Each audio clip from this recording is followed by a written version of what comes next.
संदेश देणारे तथागत गौतम बुद्ध वारकऱ्याला भारेकरी मावळे म्हणून छत्रपती शिवाजी महाराजांच्या सैन्यात पाठवणारे संत तुकाराम महाराज ऐसा चाहूँ आज मैं जहाँ सबको मिले अन्ना छोटे बड़े बैठे सब समान रविदास रहे प्रसन्न असे म्हणणारे संत रविदास स्वतःच्या बायकोचे कुंकू पुसून सह्याद्रीच्या कड्यापर्यंत धावत तलवारीच्या टोकावर भूमिपुत्राचं राज्य प्रस्थापित करणारे कुळवाडी भूषण बहुजन प्रतिपादक छत्रपती शिवाजी महाराज विद्येविना मती गेली मती विना नीती गेली नीती विना गती गेली गती विना वित्त गेले एवढे अनंत एका अविद्येने केले असा बहुजनांना महामंत्र सांगणारे राष्ट्रपिता ज्योतिराव फुले घराघरातून झोपडीतून ज्ञानाचा दीप पेटवणाऱ्या सावित्रीबाई फुले आणि हा देश कोणत्याही धर्मग्रंथावर चालत नसून संविधानावर चालतो असे संविधान या देशाला महान करणारे महामानव विश्वरत्न डॉक्टर बाबासाहेब आंबेडकर आणि घोड्याच्या पाठीवर आपली मान आणि हातात तळपती तलवार घेऊन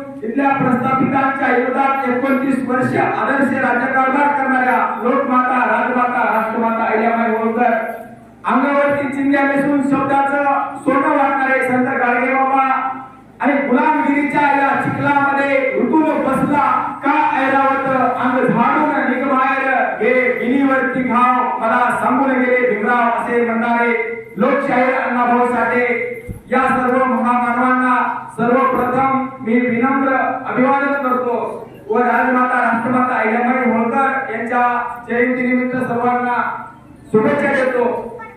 या ठिकाणी विचार मंचावरील आपल्या जिल्ह्याचे जे समाजासाठी अहोरात्र मेहनत घेतात समाजाच्या सुख दुःखाला धावून येतात ते खरे समाजसेवक आदरणीय बबनअण्णा मुळे तसेच कपिल भाऊ गाडेकर राष्ट्रीय समाज पक्षाचे जिल्हाध्यक्ष बाबासाहेब दुगाने आणि तिनं खूप छान या ठिकाणी मार्गदर्शन केलं की शिवकन्या शिंदे उपस्थित आमचे मित्र पांढरे साहेब तसेच आळसे सर उपस्थित सर्व या ठिकाणी मान्यवर आणि सर्व समोर बसलेले बांधव आणि माता भगिनींनो आपण आईला मातेची जयंती का साजरी करतो तुमच्या आजाची तुमच्या पंजाची माझ्या आजाची माझ्या पंजाची जयंती कोणी साजरी करत नाही कारण तुमचे आजोबा तुमचे पंजोबा माझे आजोबा माझे पंजोबा ते सगळे स्वतःच्या कुटुंबासाठी जगले स्वतःचं कुटुंब उभा करण्यासाठी जगले पण आपले महामानव हे समाजासाठी आपलं आयुष्य घालवलं समाजासाठी आपल्या आयुष्याची राख रांगून गेली म्हणून त्या महामानवांची जयंती आपण या ठिकाणी साजरी करतो। महामानवांची जयंती आपण का साजरी करतो महामानवांनी कोणत्या उद्देशासाठी संघर्ष केला तो उद्देश काय होता तो उद्देश आपल्याला समजावा यासाठी जयंती आहे। महामानव संघर्ष करत असताना आपल्या महामानवाला कुणी त्रास दिला ते कपटी आणि कारस्थानी लोक ही आपल्याला समजले पाहिजे यासाठी जयंती आहे। महामानवाची जयंती यासाठी आहे की महामानव संघर्ष करत असताना आपल्या महामानवांना कुणी साथ दिली ते महान लोक कोण होते त्या लोकांना धन्यवाद देण्यासाठी जयंती आहे। बघा मी ज्यावेळेस छत्रपती शिवाजी महाराज यांच्या बद्दल बोलतो त्यावेळेस लोक मला विचारतात तुम्ही मराठा आहेत का ज्यावेळेस मी राष्ट्रमाता अहिल्याबाई होळकर यांच्या बद्दल बोलतो त्यावेळेस लोक मला विचारतात तुम्ही धनगर आहात का ज्यावेळेस डॉक्टर बाबासाहेब आंबेडकर यांच्याबद्दल मी बोलतो त्यावेळेस लोक मला विचारतात तुम्ही बौद्ध आहात का ज्यावेळेस मी लोकशाहीर अण्णाभाऊ साठे यांच्याबद्दल बोलतो त्यावेळेस लोक मला विचारतात तुम्ही मातंग आहात का पण ज्यावेळेस मी माणुसकी या विषयावर बोलतो त्यावेळेस हे की मला विचारत नाही की तुम्ही माणूस आहात का आपल्या महामानवांनी कोणत्या एका जातीसाठी काम केलं नाही राष्ट्रमाता अहिल्याबाई होळकरांचं काम हे जाती धर्माच्या पलीकडे काम होतं आपल्या गोदावरी कडेच्या गोदावरीला या ठिकाणी घाट आहे मुद्दलला घाट आहे आमच्या लिंब्याला घाट आहे या घाटावर धुण्यासाठी काय फक्त धनगराच्या महिला धुण्यासाठी का तर नाही त्या ठिकाणी सर्व बहुजनांच्या महिला त्या ठिकाणी धुण्यासाठी जातात ते अहिल्याबाईचं काम हे एका जातीसाठी काम करतात अहिल्याबाईंच्या काळामध्ये मुंगी सुद्धा उपाशी राहत नव्हती मुंगीला साखर टाकण्याची व्यवस्था अहिल्याबाईंनी केली आज बघा 45 गेलेला आहे. पण त्या काळामध्ये अहिल्याबाईंनी सांगितलं झाडं लावा झाडे जगवा. येणाऱ्या काळामध्ये पाण्याची समस्या निर्माण होणार आहे. त्या काळामध्ये अहिल्याबाईंना माहित होतं म्हणून अहिल्याबाईंनी त्या काळामध्ये सांगितलं की पाणी आडवा पाणी जिरवा. हे काम अहिल्या मातेचं होतं. आता गव्हर्नरने सांगितलं की अहिल्या मातेचा इतिहास आम्हाला केवळ अहिल्याबाई मंदिर बांधणारी अहिल्याबाईंना दान दक्षिणा दिला एवढ्या पुरता इतिहास आजपर्यंत आम्हाला सांगितला. जे खरा इतिहास इथल्या गोरगरिबासाठी इथल्या शेतकऱ्यासाठी इथल्या कष्टकऱ्यासाठी जे अहिल्याबाईंनी जे काम केलं होतं ते काम आमच्यापर्यंत येऊ दिलं नाही. त्या काळामध्ये अहिल्याबाई शेतकऱ्याला कर्ज द्यायच्या, बी बियाणं आणण्यासाठी कर्ज द्यायच्या, पीक पिकलं तरच त्या वसूल करायच्या, नाहीतर संपूर्ण त्या ठिकाणी शेतकऱ्याचं कर्ज ते माफ केल्या जायचं. पण हा इतिहास आमच्यापर्यंत येऊ दिला नाही. आज त्याच राष्ट्रमाता अहिल्याबाई होळकरांच्या महाराष्ट्रामध्ये त्याच अहिल्याबाईंच्या भारतामध्ये आज शेतकऱ्याची काय अवस्था आहे. लातूर जिल्ह्यामध्ये शेतकऱ्याला हातामध्ये विषाची बाटली घेऊन त्याचा व्हिडिओ बनावा लागतोय आणि विषाची बाटली घेऊन व्हिडिओ बनवतो आणि सांगतो की देवा मला या शेतकऱ्याचा जन्म पुढचा देऊ नको, मला शेतकऱ्याचा जन्म नको, म्हणून ते विष प्राशन करतो आणि आपलं जीवन संपवतो. बघा ही आज शेतकऱ्याची अवस्था आहे. आताच बबनरावांनी सांगितलं की खंडेरावांचा इतिहास सुद्धा आम्हाला खोटा सांगितला. खंडेरावांचा इतिहास हा प्रचंड खंडेराव वेष्टी होते असा इतिहास सांगितला. आपण रोज टीव्ही पाहतो. बघा ज्यावेळेस दिवाळी असते त्यावेळेस दिवाळीच्या टीव्ही मध्ये दिवाळी दाखवल्या जाते, ज्यावेळेस रंगपंचमी असेल त्या टीव्ही मध्ये रंगपंचमी दाखवले जाते, ज्यावेळेस राखी पौर्णिमा असेल त्या टीव्ही मधल्या सगळ्या बहिणी त्या भावाला राखी पौर्णिमेला राखी बांधल्या जातात. पण ज्यावेळेस आमच्या राष्ट्रमाता अहिल्याबाई होळकरांची जयंती असते त्यावेळेस टीव्हीवर साठी एक ओळ सुद्धा दाखवल्या जाते. खंडेराव ज्यावेळेस या देशामध्ये इथल्या रयतेसाठी शहीद झाले, लढता लढता शहीद होणारे खंडेराव हे वेष्टी दाखवले आणि ज्यांनी इंग्रजांना माफीनामा लिहून दिला त्यांना स्वातंत्र्यवीर इथल्या इतिहासकारांनी केले.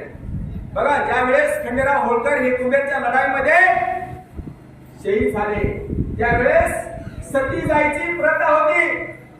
बघा माता भगिनींनो, सती जायची प्रथा ही किती भयानक होते. आपण स्वयंपाक करताना आपल्याला साधा एक झटका जरी बसला तरी आपल्याला डोळ्यातून खळाखळा पाणी येतं, त्रास होता. पण इथल्या महिलांना आमच्या इथल्या हजारो महिलांना सती प्रथेच्या नावाने जिवंत जाळलं. बघा ज्यावेळेस खंडेराव हे शहीद झाले त्यावेळेस अहिल्याबाई सती जायला निघाल्या. मल्हारराव म्हणतात की अहिल्या तू सती जाऊ नको, तूच माझा आजपासून खंडू आहेस, तू सती जाऊ नको. आणि मल्हारराव ढसा रडतात. एका बाजूला माझा मुलगा सोडून गेला, एका बाजूला कुणी सून सुद्धा सती जायला निघाली. हे दुःख मल्हाररावांना आवरा आणि त्या क्षणी अहिल्याबाई म्हणतात की मामाश्री दुःख आवरा, सती जाऊन कोणता स्वर्ग मिळेल काय मिळेल हे मला माहित नाही, पण इथल्या गोरगरिबासाठी इथल्या शेतकऱ्यासाठी मी आयुष्यभर झिजून मरेल, मी सती जाणार नाही. अहिल्याबाई सती गेल्या नाही. इथल्या धर्मव्यवस्थेला अहिल्याबाईनं लाथ मारले आणि अहिल्याबाई सती गेल्या नाही. पण खंडेरावांच्या दुसऱ्या काही पत्नी होत्या त्यांना सती जावं लागलं आणि त्या सती गेलेल्या ज्या खंडेरावांच्या पत्नी होत्या त्यांच्या श्राद्धाच्या वेळेस जे काही पुजारी होते त्या पुजाऱ्यांनी त्यांना विरोध केला. दोन पळे आम्ही पाणी टाकणार नाही म्हणाले. पण त्या स्त्रीने अहिल्याबाई म्हणतात त्यावर तुम्ही का विरोध करत आहात. त्यावेळेस ते पुजारी म्हणाले की तू खरी पत्नी खंडेरावाची होती, तुझ्या सती गेली असती तुझ्या नावानं आम्ही दोन पळ्या पाणी सोडलं असतं. त्या स्त्रीने अहिल्याबाई कणाल्या. अहिल्याबाई म्हणतात की त्या स्त्रियांनी त्या पुरुषाबरोबर आपलं आयुष्य घातलं, स्वतःला जिवंत जाळून घेतला. या स्त्रियांच्या नावे तुम्हाला दोन पळ्या पाणी सोडणं जमत नसेल तर बंद करा हे धोताळ. आणि अहिल्याबाईनं तो विधीच बंद पाडला. अहिल्याबाईचा हा इतिहास होता. अहिल्याबाई ज्यावेळेस खंडेरावांच्या पत्नी म्हणून इंदोरला जातात त्यावेळेस अहिल्याबाईला माता गोदमाबाईंना आणि राजे मल्हारराव होळकरांनी बघा काय शिकवलंय. आज जर एखादी नवीन सून आली तर बघा आपल्यामध्ये काय शिकवले जाते की हे तुझं शेत आहे, हे तुझं घर आहे, तुला उठल्या बरोबर भांडे घासायचे, स्वयंपाक करायचा, चहा करायचा, हे आजच्या नवीन सुनेला शिकवले जाते. पण पहिल्या महिन्यात त्या काळामध्ये बघा गोपा महिन्यांनी मल्हाररावांनी काय शिकवलंय बघा की घोड्यावर कसं बसायचं, तलवार कशी चालायची, भाला कसा फेकायचा, हे शिक्षण पहिल्या महिला आणि मल्हारराव होळकरांनी आणि माता गोपा महिन्यांनी त्या काळामध्ये दिला. म्हणून अहिल्याबाईने 29 वर्ष आदर्श राज्यकारभार केला. या जगाच्या पाठीवर एकमेव अशी शासन करती स्त्री अहिल्याबाई होत्या की रयतेच्या कल्याणासाठी आपल्या एकुलत्या एक मुलीला पणाला लावला. अहिल्याबाई आपल्या मुलीचा विवाह एखाद्या राजघराण्यामध्ये करू शकल्या असतील, पण नाही, त्या काळामध्ये चोर आणि दारूचा धुमाकूळ घातला होता आणि अहिल्याबाईने ताबडतोब दरबार भरवला आणि दरबारामध्ये घोषणा केली की जो कोणी त्या चोर आणि दारूचा बंदोबस्त करेल त्याच्याशी माझ्या एकुलत्या एक मुक्ताचा विवाह लावेल. आणि त्या दरबारामध्ये कुलकुल चालू झाले आणि कुलकुल असा झाले की एक जण उठला आणि म्हणाला की मा साहेब, ते चोर आणि दारूचा बंदोबस्त करणारा जर हलक्या जातीचा असला तर. त्या अहिल्याबाई म्हणाल्या की शूरवीर माणसाला कोणती जात नसते, शूरत्व त्याची जात असते. आणि ती बुलबुल बंद झाली आणि यशवंत फणसे नावाचा युवक उठला आणि म्हणाला की मा साहेब, मी करेन त्या चोर अंतरचा बंदोबस्त. आणि त्या यशवंत फणसे नावाच्या युवकाने चोर अंतरचा बंदोबस्त केला. अहिल्याबाई समोर हजर केला. अहिल्याबाईने त्यांना कोणती शिक्षा दिली नाही, कुणाला आपल्या सैन्यामध्ये भरती करून घेतलं, कुणाला उदाहरणासाठी जमिनी दिल्या, मारेकऱ्याला सुद्धा पहारेकरी बनवण्याचा विचार अहिल्या मातेचा होता. हा विचार आपण समजून घेतला पाहिजे. अहिल्या मातेचा खूप मोठा इतिहास आहे, धनगराचा खूप मोठा इतिहास आहे. बघा हडपसरला जे हडपसर नाव पडलंय ते उगाच पडलं नाही. ज्यावेळेस विठोजी होळकरांची हत्या हत्तीच्या पायी देऊन केली त्यावेळेस यशवंतराव होळकरांनी ठरवलं की या पेशव्यांचा बदला घ्यायचा. यशवंतराव होळकरांनी सैन्य गोळा केला आणि पेशव्यावर हमला केला. एवढा पेशव्यांना मारला की सगळीकडे हडाचा पसरा केला. म्हणून त्या ठिकाणी हडपसर नाव पडलेलं आहे. हा धनगराचा इतिहास आहे. बघा अहिल्या मातेच्या कुटुंबामध्ये अहिल्याबाईने एवढं दुःख बघितलं. अहिल्याबाईच्या कुटुंबामध्ये 23 मूर्ती अहिल्याबाईने आपल्या डोळ्याला बघितल्या, पण अहिल्याबाई कधी खचून गेल्या नाही. एखादी स्त्री म्हणली असते की आता आपल्या कुटुंबामध्ये आता एकही पुरुष उरला नाही, आपण सर्व हे राज्यकारभार तुला तरी आपण दिला पाहिजे असे एखाद्या स्त्रीनं विचार केला असता. बघा चंद्रचूड पेशवा अहिल्याबाईला जाऊन भेटला आणि अहिल्याबाईला म्हणाला की मासाहेब, तुमच्या कुटुंबामध्ये एकही पुरुष उरला नाही, तुम्ही काम करा, माझ्या मुलाला तुम्ही दत्तक घ्या. त्यावेळेस अहिल्याबाई काय म्हणतात बघा की ज्यांनी या स्वराज्यासाठी, हे स्वराज्य निर्माण करण्यासाठी ज्यांनी रक्त सांडलाय त्या मल्हाररावांची मी सून आहे, त्या खंडेरावांची मी पत्नी आहे, त्या मालेरावांची मी आई आहे. मी हे स्वतःच मी राज्य सांभाळणार, मी दत्तक नाही घेणार. एवढ्यावर ते चंद्रचूड थांबला नाही. राघोबा पेशव्याला पत्र लिहिलं आणि राघोबाला सांगितलं की तुम्ही होळकरांच्या राज्यावर आक्रमण करून या. ते पत्र त्या ठिकाणी पोहोचायच्या अगोदर, त्या राघोबा पेशव्याकडे पत्र पोहोचायच्या अगोदर अहिल्याबाईला समजलं, कारण अहिल्याबाईकडे गुप्तहेर खाता त्या ठिकाणी होतं. गुप्तहेर खात्याच्या माध्यमातून अहिल्याबाईला समजलं आणि अहिल्याबाईने चाल केली.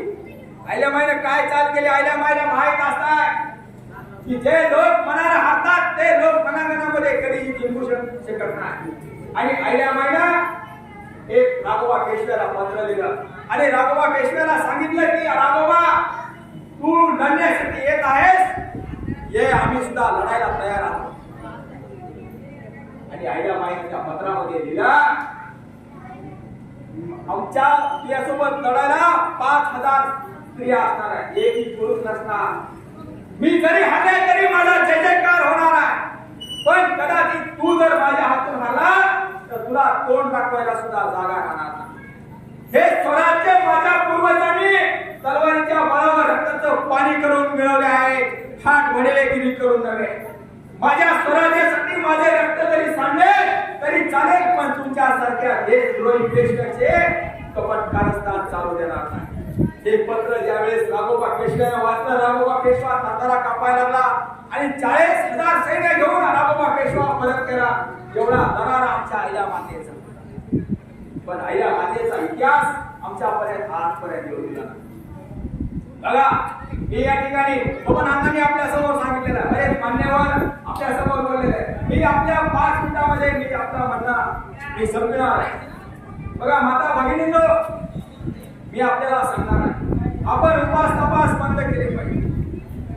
आपण आईला मातेचा आदर्श घेतला पाहिजे. जिजाऊंनी पण ते उपवास केले नाही, सावित्रीमाईने पण ते उपवास केले नाही, आईलाबाईने पण ते उपवास केले नाही.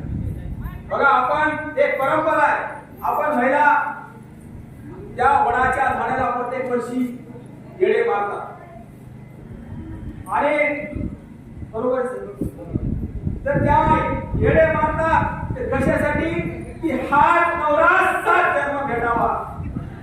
अहो ते दारू पितो, दारू पिऊन नाल्यामध्ये लोळतो तरी हात भेटावा. तो गुटखा खातो, तो भ्रष्टाचार करतो, केवढा आणून पैसे घेतो तरी हाच नवरा भेटावा. तर आपण एखादा प्रश्न विचारला पाहिजे का तुम्ही मिळावे म्हणून मी वडाच्या झाडाला 7 चक्रा मारते, पण मी एखाद्या जन्मी तुम्हाला भेटावे म्हणून एखाद्या येड्या बाबळीच्या झाडाला चक्कर मारा, असा प्रश्न आपण विचारला पाहिजे. जिजाऊ प्रश्न विचारणाऱ्या होत्या, सावित्रीमाई प्रश्न विचारणाऱ्या. बबनांना आपण पाहिला असं 2 वर्ष अगोदर एक प्रदीप मिश्रा नावाचा महाराज, आणि तो महाराज काय म्हणतो बघा, तो महाराज म्हणतो की विद्यार्थ्यांना अभ्यास करायची गरज नाही. काय करा म्हणला, लोटावर पाणी घ्या, एक बेल घ्या, लोटावर पाणी महादेवाच्या पिंडीवर टाका, ते बेल चिपका, अभ्यास करायची गरज नाही. मुलगा पास होणार, विद्यार्थी पास होणार. आणि पेपरला वाचतोय त्याची 10वीला मॅट्रिकला त्याची मुलगी नापास झाली. म्हणजे हजारो वर्षापासून आपल्या डोक्यामध्ये खोटं सांगितलं जातंय आणि आपण तेच खरं मानतो. म्हणून आजपर्यंत आपला सत्यानाश झाला. कोणत्या तरी देवाला आपण नवस बोलतो की माझ्या मुलाला चांगले मार्क पडू दे, माझा मुलगा डॉक्टर होऊ दे, इंजिनियर होऊ दे, वकील होऊ दे, प्राध्यापक होऊ दे. काय होणार आहे? अहो कोण्या तरी देवाला नवस बोलला आणि ते देव पावला आणि आपला मुलगा डॉक्टर झाला असं होणार नाही, आणि असं झालं सुद्धा नाही. आमच्या सावित्रीमाईनं अंगावर शेण दगड झेलले म्हणून तुमच्या मुली शिकल्या, तुमच्या मुली शिकल्या, डॉक्टर झाल्या, इंजिनियर झाल्या, वकील झाल्या, प्राध्यापक झाल्या. हे कोण्या देवानं केलं नाही, हे सावित्रीमाईनं त्याग केला नाही. सावित्रीमाई बघा, ज्यावेळेस मुलीला शिकवाय जायच्या, कुणीतरी यायचं शेण फेकून मारायचं, कुणीतरी यायचं दगड फेकून मारायचं, कुणीतरी यायचं चिकट फेकून मारायचं. अशा परिस्थितीमध्ये सावित्रीमाई त्या शाळेत जायच्या आणि त्या मुलीला शिकवायच्या. एवढ्यावर ते लोक थांबले नाही. महात्मा फुलेंचे वडील गोविंदरावांना जाऊन भेटले आणि सांगितले की तुमचा मुलगा धर्मगुरुवाला निघालाय, मुलीला शिकवायलाय, ताटामध्ये आळ्या पडतील. म्हणजे मुलगी शिकली म्हणजे पाप समजलं जायचं, ताटामध्ये आळ्या पडतील असं म्हणल्या जायचं. पण तरी सावित्रीमाई थांबल्या नाही. सावित्रीमाईनं इथून पुढे काम चालू ठेवलं. त्यांनी त्यांच्या वडिलांना सोडलं, घरदार सोडलं, पण काम सोडलं नाही. बघा, आपल्या बबनांना मुलांचं जर काम बघितलं तर आम्हाला सुद्धा त्यांच्याकडून प्रेरणा मिळते, आम्हाला सुद्धा ऊर्जा मिळते. रात्रंदिवस मी ज्या ज्या वेळेस सरकारी दवाखान्यात जायचे बबनांना त्या गेट समोर असतात आणि गोर गरिबाची त्या ठिकाणी सेवा करतात. अर्ध्याचा जर पेशंट आला त्याला ऍडमिट करून काम केला होईपर्यंत त्याची विचारपूस तिथं करत राहतात आणि त्यांचं काम जोडून बघत असतात. हे महामानवांच्या खरे वारसदार बबनांना आहे, कारण महामानवांचं हेच काम होतं. इथल्या गोरगरिबासाठी ते काम करत होते, त्यांचा आदर्श घेऊन ते काम करत होते. बघा, मी शेवट एक उदाहरण सांगणार आहे. एक आंब्याचं झाड असते बघा, आणि एक 80 वर्षाचे बाबा ते आंब्याचं झाड लावत असतात. आणि आंब्याचं झाड लावत असताना काही मुलं त्या ठिकाणी जात असतात. आणि त्या 80 वर्षाच्या म्हाताऱ्याला म्हणतात की बाबा हे झाड लावून काय उपयोग आहे? हे झाड कधी मोठं व्हायचं, त्या झाडाला कधी आंबे लागायचे आणि तुम्ही ते कधी खायचे? ज्यावेळेस ह्या आंब्याला फळ लागते त्यावेळेस तुम्ही नसणार आहे. मग हे झाडाचा काय उपयोग आहे? त्यावेळेस 80 वर्षाचे बाबा काय म्हणतात बघा, हे जे बाजूला झाड बघतो ते आंब्याचं झाड, त्याचे आयुष्यभर मी फळ खाता आलो. हे झाड मी लावलं नाही, माझ्या आज्याना पंजाना पूर्वजांनी लावलंय म्हणून त्याचं झाड ते आंबे मी खात आहे. हे जे मी झाड लावत आहे ते येणाऱ्या पिढ्यांसाठी मी झाड लावत. जे महात्मा फुले, जे डॉक्टर बाबासाहेब आंबेडकर, जे सावित्रीबाई फुले, जे अहिल्याबाईंना, जे छत्रपती शिवाजी महाराजांनी जे झाड लावलंय ते झाडाचे फळ आज सुद्धा लोक चालत. म्हणून या महामानवांची जयंती आहे. डॉक्टर बाबासाहेब आंबेडकरांनी बघा 1 नाही 2 नाही 3 नाही 4 लेकरं बाबासाहेबांनी समाजासाठी कुर्बान केली. 4 लेकरं माता रमाईच्या मांडीवर सोडून गेले. शेवटचा राजरत्न गेला, त्या राजरत्नाला उन्हाळा साधा कपडा आणायला सुद्धा बाबासाहेबांच्या खिशात पैसे नसतात. बाबासाहेबांचे नातेवाईक म्हणतात की बाबासाहेब राजरत्नाचा अंत्यविधी करायचा आहे, तुम्ही पैसे द्या. बाबासाहेब एक रूम असते, बाबासाहेबच्या रूम मध्ये जातात आणि भिंतीला लोक आपलं लढतात. बाबासाहेबांना मुलगा गेले तर दुःख होत नाही, पण बाबासाहेबांना दुःख येत होते की मी एवढं समाजासाठी करत आहे पण दादाचा कपडा आणायला माझ्याकडे पैसे नाही. माता रमाईच्या लक्षात येते, माता रमाई आपल्या साडीचा पदर काढतात आणि त्या राजरत्नाला गुंडाळून त्याचा अंत्यविधी केला जातो. एवढा त्याग महामानवांचा तुमच्या आमच्यासाठी. हे बघा, जे आदिवासी समाज पिढ्यानपिढ्या जंगलामध्ये राहणारा समाज, त्या आदिवासीच्या महिलेला जंगलामधून बाहेर काढून या देशाचा राष्ट्रपती बनवलाय. हे कोणत्या देवाला नाही केला, हे डॉक्टर बाबासाहेब आंबेडकरांच्या त्यागामुळे झालाय, सावित्रीमाईच्या त्यागामुळे झालंय, माता रमाईच्या त्यागामुळे झालंय. हे त्याग हे समजण्यासाठी जयंती आहे. महामानवांनी पण्याच्या काही जातीसाठी काम केलं नाही. बघा, लोकशाहीर अण्णाभाऊ साठेंनी बाबासाहेबांना गुरु मानलं, बाबासाहेबांनी महात्मा फुलेंना गुरु मानलं, महात्मा फुलेंनी छत्रपती शिवाजी महाराजांना गुरु मानला, छत्रपती शिवाजी महाराजांनी तुकाराम महाराजांना गुरु मानला. तुकाराम महाराजांच्या गाथेमध्ये गौतम बुद्धांच्या विचाराचा प्रभाव होता. हे काम महामानवांचं होतं, हे नातं विचारांचं महामानवांचं. बघा, आज पण त्याच महामानवांच्या महाराष्ट्रामध्ये, त्याच महामानवांच्या देशामध्ये आज जातीजातीमध्ये वाद लावले. आज एकमेकाचे जे तटामध्ये जेवणारे, एकमेकाच्या आयुष्यभर सोबत राहणारे, एकमेकाच्या सुखदुःखामध्ये धावून जाणारे, आज एकमेकाच्या युद्धामध्ये काट्या घेऊन धावतात.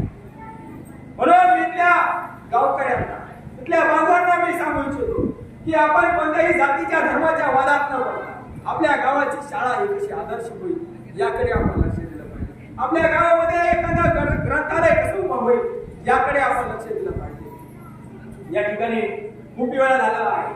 आयोजकांनी मला बोलावला, मला मान सन्मान केला, त्याबद्दल मी आयोजकाचे मनापासून आभार व्यक्त करतो. थांबतो. जय मल्हार, जय शिवराय, जय